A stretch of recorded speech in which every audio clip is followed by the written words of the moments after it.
Welcome to the Love Your Space podcast,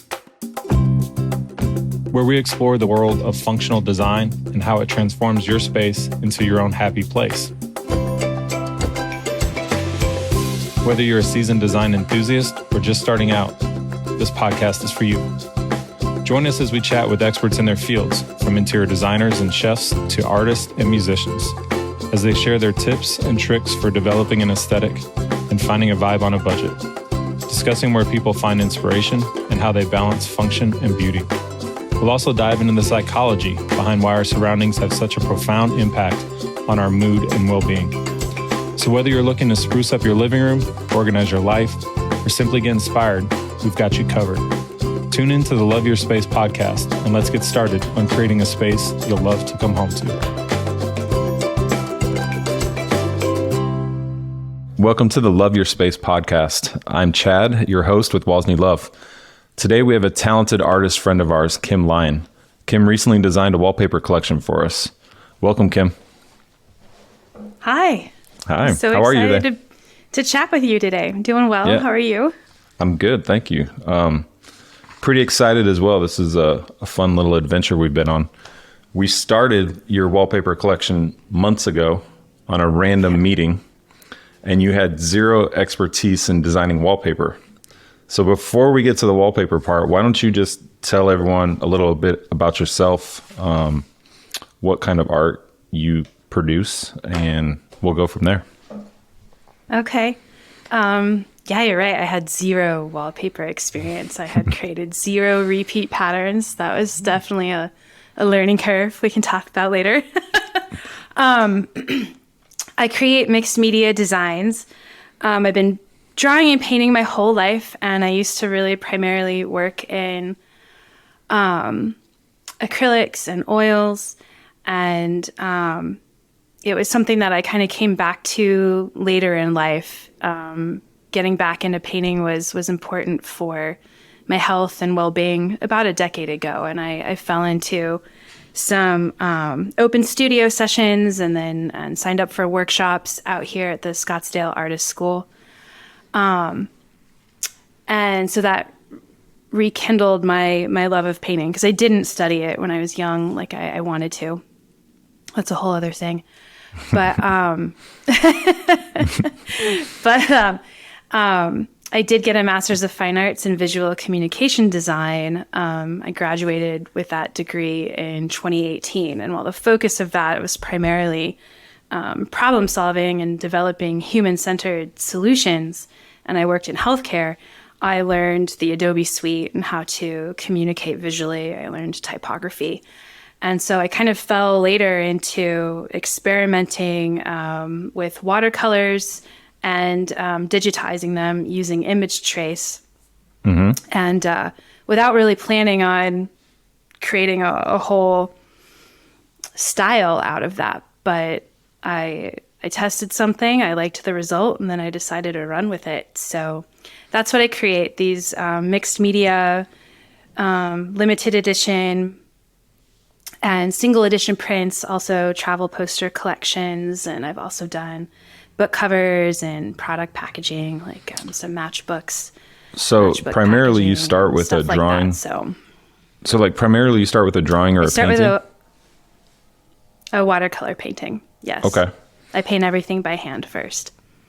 And then you transform that into digital art that you can then replicate. Yes, exactly. Very cool. I run image trace on it, which turns it from pixel to vector. And I change the settings. I have my own proprietary formula. So it's not a watercolor reproduction. It's literally a mixed media piece of digital art. And because it's vector, then I can scale it and apply it in multiple different ways. So it's been exciting to see how the designs can live on different surfaces and in different ways, on paper and on wallpaper. Packaging, exactly. So yeah, lots of applications. Can you tell me a little bit more about the travel posters? Because I think they're one of the coolest art pieces that you produce. Like I love them. I think they're really cool. Oh, thank you. I have loved travel posters forever. I've been very interested in those vintage retro style travel posters. And when I was in grad school, I created a travel poster inspired poster for a fake conference we had to create a visual identity for in typography class. And I really enjoyed that. And then during lockdown, I was like, I'd like to create more travel posters, but I found the process really unwieldy. I don't like to design in Illustrator, which is the platform that I created that piece of work in.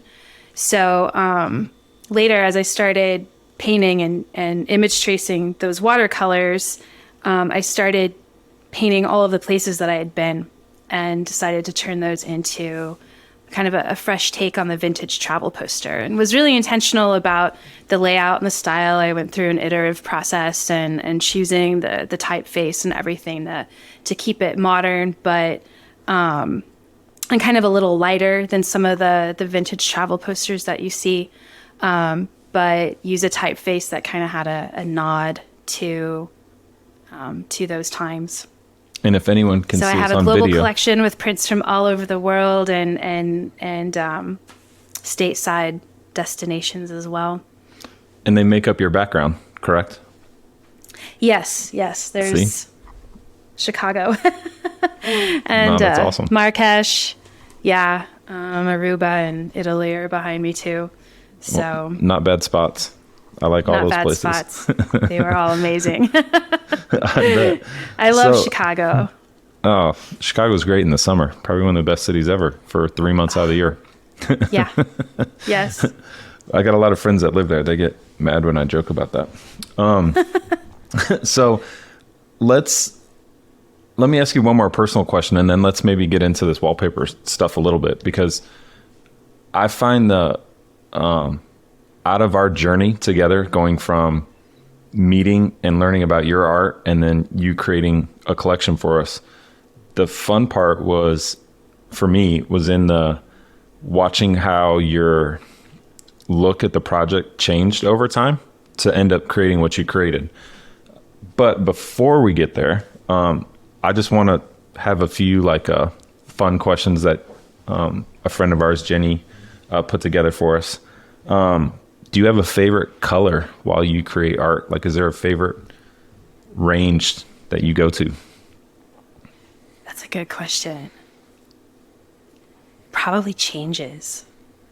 Like by mood? I love all the colors. Yeah, by mood, for sure. I've been very drawn to green, deep greens, and that definitely came out in the wallpaper, for sure. And I'm still drawn to them. I did Turkey Run the other day, and it's lots of deep greens in that one. I did that for a limited edition piece. But green, there's always a hint of navy in my work. I love navy. Yeah, so there was pink. I see. I can't choose. There's pink in all of them too. There are. There is. Yes. When I think of your collection, there's a lot of navy, a lot of pink. I like the greens. Green was never one of my favorite colors, but currently it's a color to me that's very calming. It's organic. It makes you just feel at peace. And so I really like wallpapers or styles or art that has green in it right now too. So let's have my interpretation of how we went from artist to wallpaper designer. And then, and then I want you to fill in how you were feeling during these moments and how the creative process went from an idea to, in the middle grounds, I would say some execution. And then we ended up with a full-on line that anyone can buy and decorate their space or their home with. So we met, we discussed your art and your style, and I was drawn to your bold colors, your how some of your pieces, in my opinion, made me feel like it was at a place or like it was kind of like a dreamy land. And then other ones were more like your desert type art takes you to the desert. But to me, I was drawn to your Mediterranean and Italy and like the beautiful sceneries that you create there. Going from that to having to create a repeatable pattern so that we could blow it up in a wallpaper, we struggled. Is that fair? Absolutely. Yes, totally fair. But then I think the thing that made it click was when we had a conversation around feeling and colors, and that a wallpaper isn't a wallpaper. It's actually a way to transform a room to let you feel a certain way when you're in there. And we had that conversation, and I saw a light bulb click, and you were like, I've been going about this kind of the wrong way.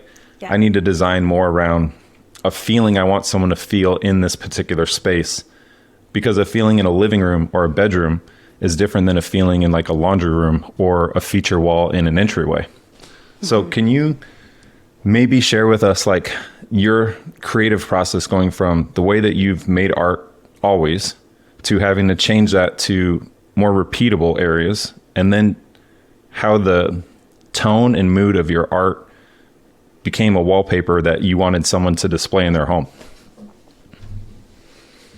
Kind of complicated, but like the process was, to me, it was very linear looking, but I don't think you saw it linear at the beginning until we got like more towards the end of it.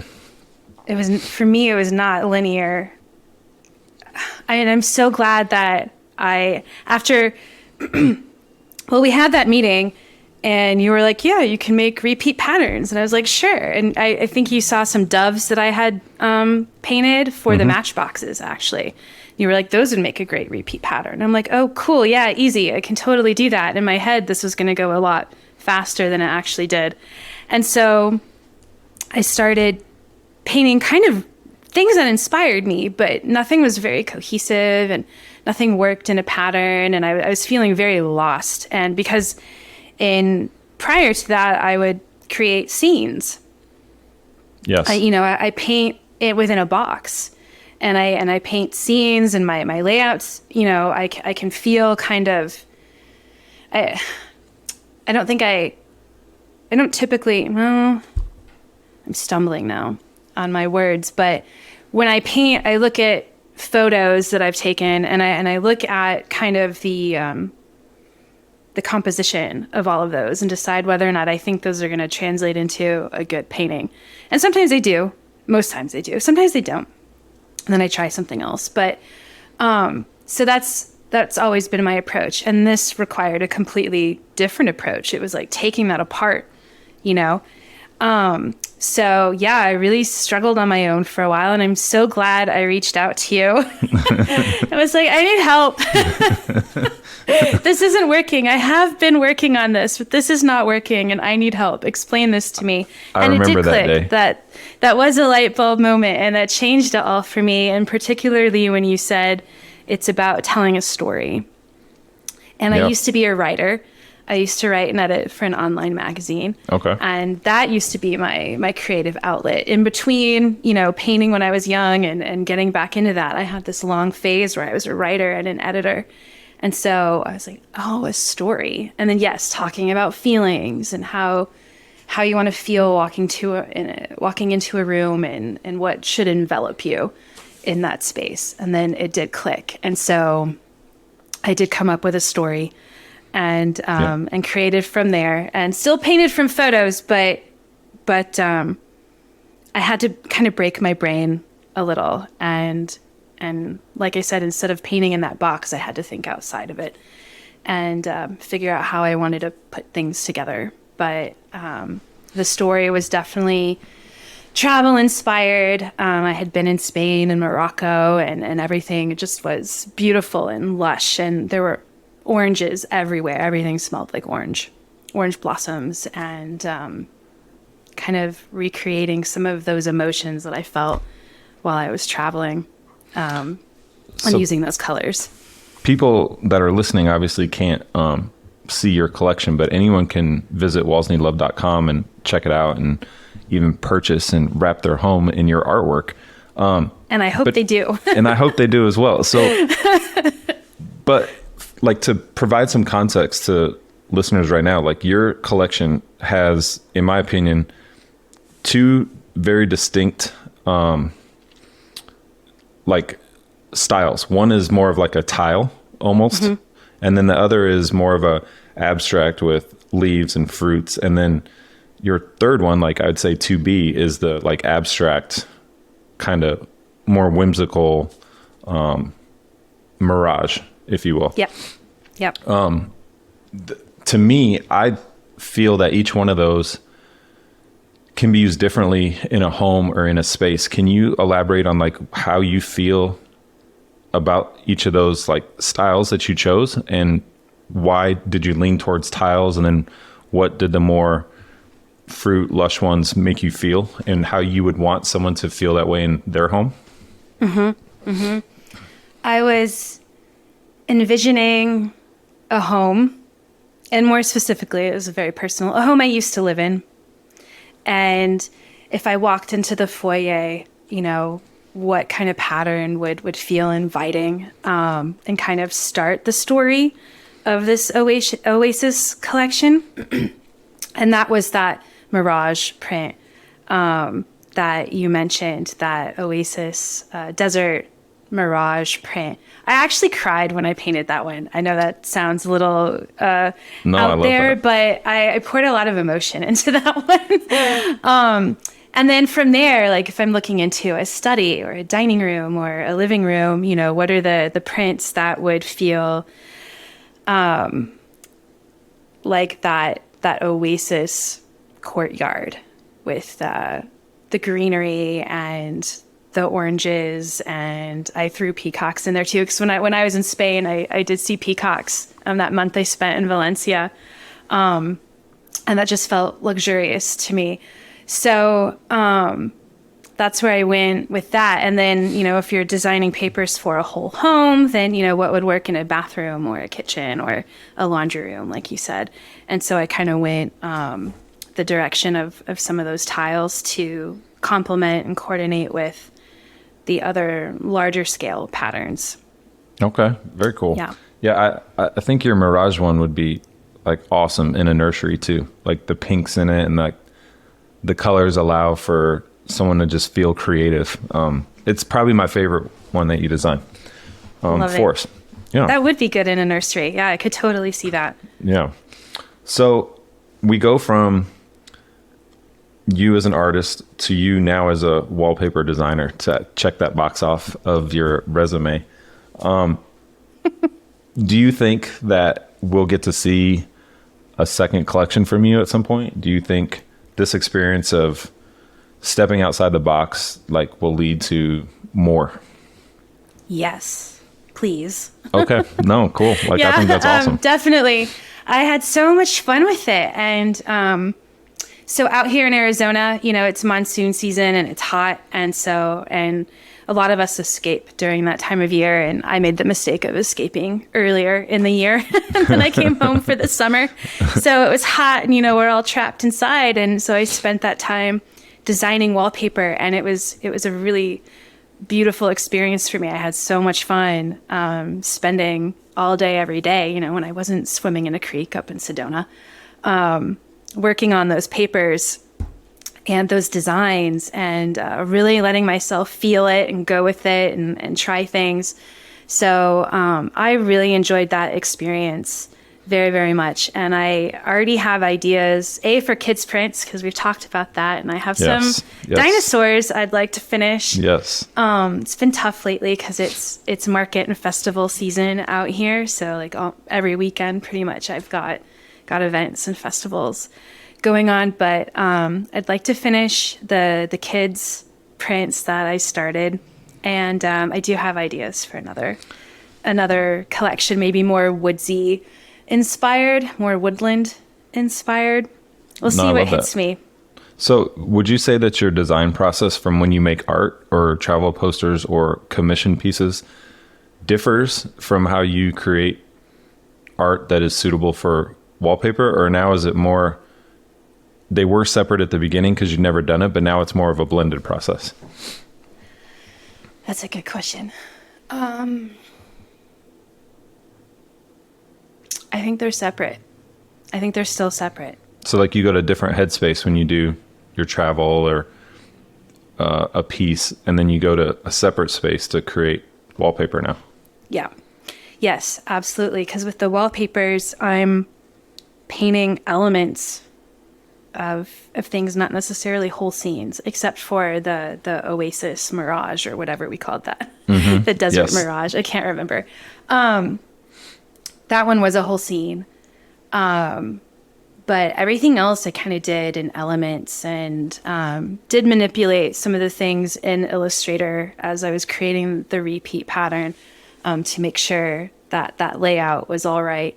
And, I don't do that when I design limited edition or single edition prints and then the travel posters. It is what it is. I paint in that rectangle, and that's what it is. I don't typically mess with that. The wallpapers, I was painting different oranges and then maybe moved the leaves around, right, where it was like, I need more leaves. And so I painted more leaves.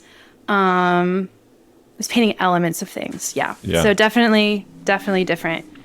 Well, that could be something that, for collection number 2, that we explore, the potential of having like 1 or 2 more murals added where you get to do the scene, and someone, if they have a 9x12 wall or 8x10 wall, like the whole scene would be created that way. That'd be pretty fun.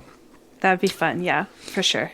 So what is, you've traveled everywhere, you've done all these things. Do you still have something on your bucket list that you have to check off, or are you getting, is it a list? Like what do you got? Yeah. So, I don't do like bucket lists or things, but I do have goals.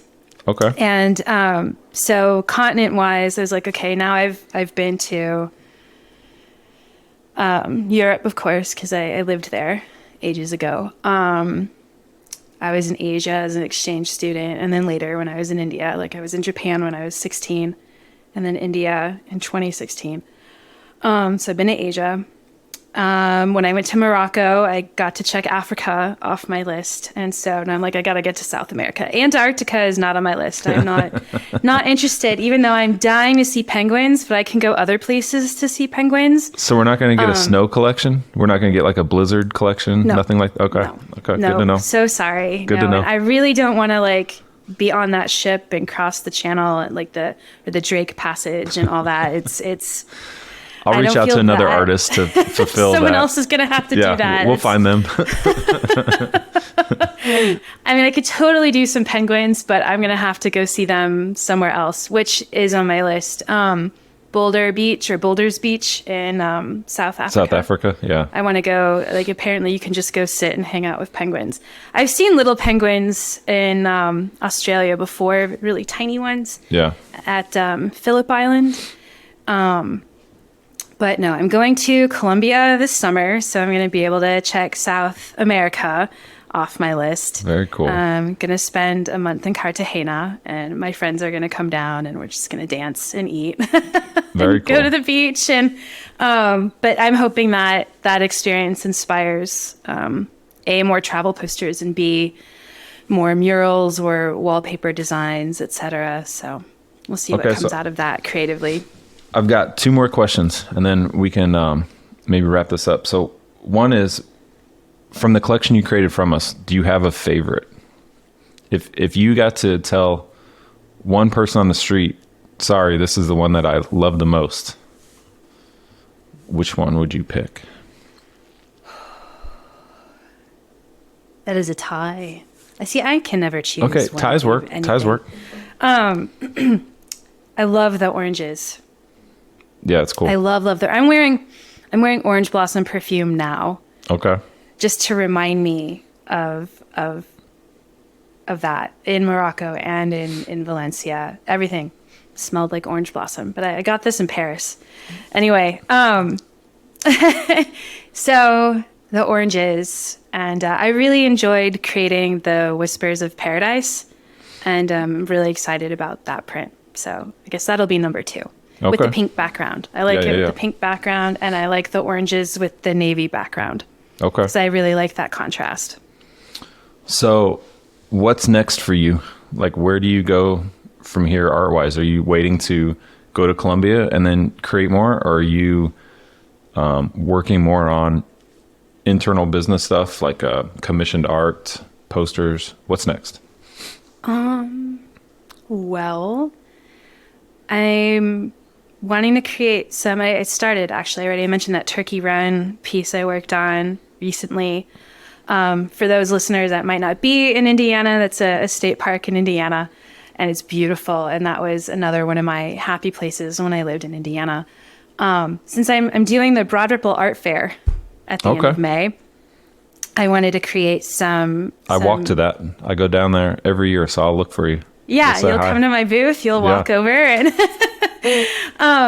that'll be fun. Yeah, that'll be my first show in Indy. Well, like my first art festival in Indy. I did the Carmel Pride Festival last year, which was really fun.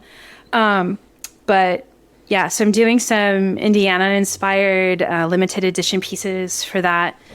I'm going to be creating a new global collection of travel posters. The ones that are out now, they're going to go in the vault at the end of September, and then I'm going to bring out another, 8 to 12 pieces, places that I've been to but haven't created posters for yet, like Paris and Madrid, Tokyo. What else? Cartagena will be in there because that's Very where cool. I'm going. But yeah, so that's on deck, and then of course, more wallpapers. Perfect. So let's tell everyone where can they buy your stuff? Where can they come see more of your art? My work is available at kimlyondesign.com. Lyon with a Y, like the city in France, Lyon, kimlyondesign.com. And my travel posters are available there, as well as my limited edition, single edition pieces. I have a dream for like some commercial client that either has like a cafe or like a soup sandwich shop or just this big space to come to you and say, hey, I want your art all across this wall. And then you do it and we produce it and then everyone gets to enjoy it. So like, let's manifest that into reality for this coming year too, because I think it'd be super cool. Yeah, I forgot I left that off because that is absolutely my dream too. So, and actually, I downloaded a photo recently, like a mock-up photo, because I wanted to kind of create, I remember talking to Jenny and saying I was interested in creating super graphics. And so I found a mock-up that kind of inspired me. I wanted to create a super graphic for like this like fake hotel lobby. Yeah, that'd be awesome. I think that'd be great. But yeah, I do. I want to create even bigger things. So yeah, some super graphics, giant murals, for hotels, restaurants, cafes. Commercial spaces, like whatever, right? Like big meeting rooms, something like that. Yeah. Hotel rooms, hotel lobbies, meeting rooms. Yeah, I mean, airports. That would be fun. Oh, yeah. Like Indy's got great art in there. So I can see it going on the glass windows there. Yeah, that'd be cool. Yeah, they have those fun murals in there that I've seen. So, yeah, the sky's the limit. It is. All right, cool. Well, everyone can find your stuff at kimlyondesign.com. I encourage everyone to go check it out. So she's got a great website. It's really fun to look at and buy some travel posters, right? Absolutely. And buy some wallpaper. Come visit wallsneedlove.com and check out her collection. It's also on her site with a link over. So I appreciate your time, Kim. Do you have anything else you want to add? Do you want to promote anything else or tell the audience any last tidbits? No, I'm just so excited about all of the opportunities that have come along to design beautiful things, and I hope it resonates with people and they want to include it in their lives in any way, whether it's wallpaper, travel posters, limited single edition prints, whatever comes later. It's been a fun ride. I love it. Yeah, art's important. It brings happiness, right? So absolutely. Well, thank you for your time. Everyone can check out more Kim stuff on both our sites, and we'll catch up soon. We'll do another one of these down the road after we've done the mega art. Good deal. Yeah. All right. Sounds perfect. Good. It's all a right. plan. Thanks you so Kim. much. Thank you for listening to Love Your Space, a podcast from Walls Need Love. Please like and subscribe wherever you podcast, and follow us on socials at Walls Need Love or stop by and say hello at wallsneedlove.com. Thank you for sharing your space with us.